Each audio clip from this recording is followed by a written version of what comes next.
In a forgotten corner of the city, tucked behind cracked alleyways and the lingering scent of rain on concrete, stood an old toy shop known only as Marcel's Oddities. It was a place locals spoke of in hushed tones, as if the name itself was a hex. The windows were fogged, warped from decades of humidity, and the sign above the entrance creaked as if whispering secrets to those brave enough to enter. Few dared to step inside, but those who did often emerged with wide, glassy eyes, haunted, they said, by the things they'd seen.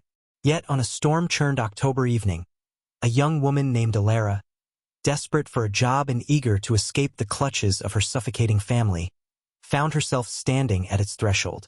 Elara was 23, slender with tired eyes that held a flicker of resilience, like the last ember in a dying fire. Her life had been a relentless grind.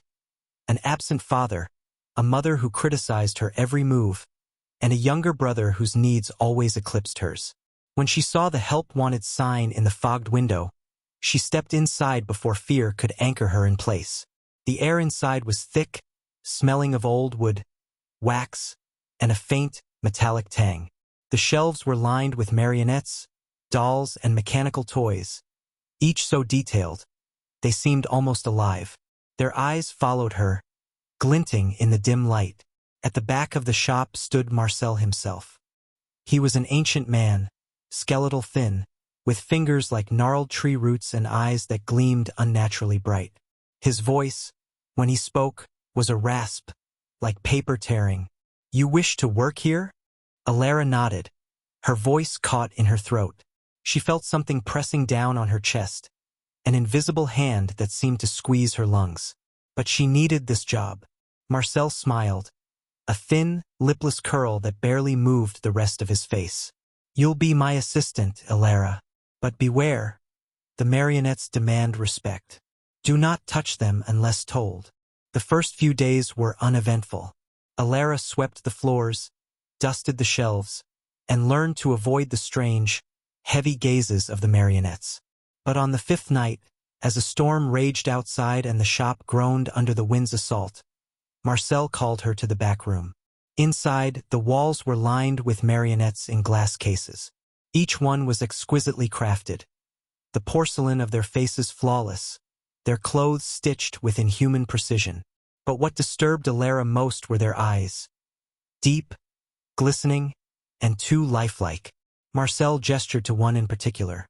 A woman in a tattered red gown, her face half-cracked, her mouth twisted in a silent scream.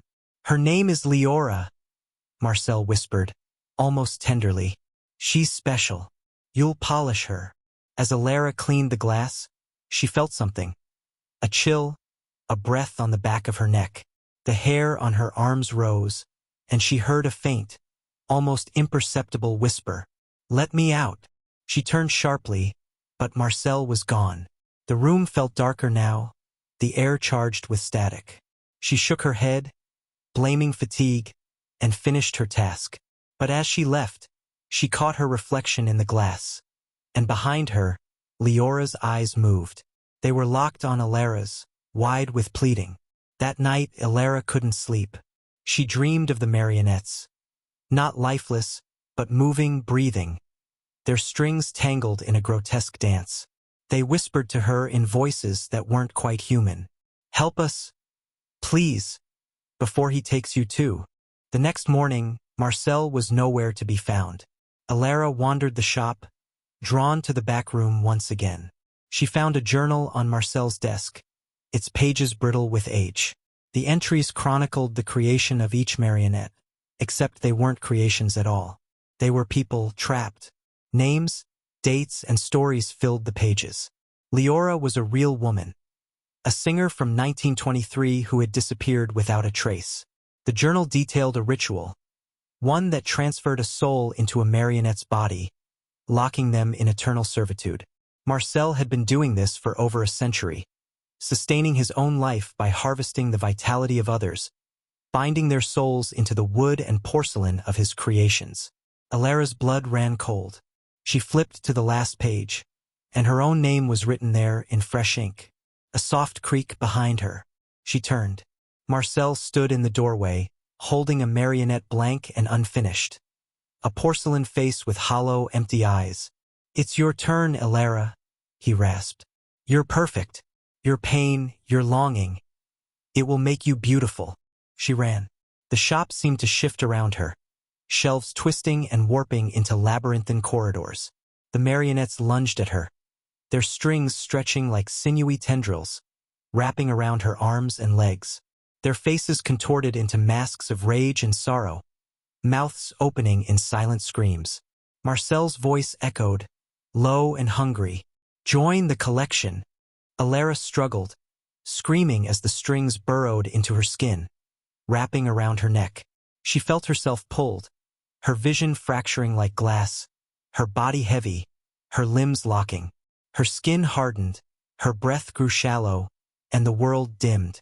But just before she lost consciousness, she heard a faint, familiar whisper, Leora's voice. "Fight him. You're stronger than he thinks." Summoning her last ounce of will, Elara bit down on the strings binding her wrist. They snapped, and the marionettes around her seemed to wail in pain. The spell wavered. She lunged at Marcel, driving a shard of broken glass into his chest. He staggered, his body convulsing as the strings unraveled. The marionettes dropped, motionless, their eyes dark and empty. The air grew still. Marcel crumbled into dust, a century of stolen lives released in a single exhale. Elara fell to her knees, gasping, her body still half-bound in strings. She felt the marionette souls drifting free, brushing against her like a soft wind. Leora's voice whispered once more, "Thank you." The shop seemed to sigh, the walls creaking as if relieved. Elara stumbled outside into the cold dawn air, her body trembling. The help-wanted sign had vanished, and the shop door was locked, forever sealed. She never spoke of what happened to anyone, but at night, she still felt the faint pull of invisible strings, and sometimes, when she looked in the mirror, she swore her eyes weren't her own.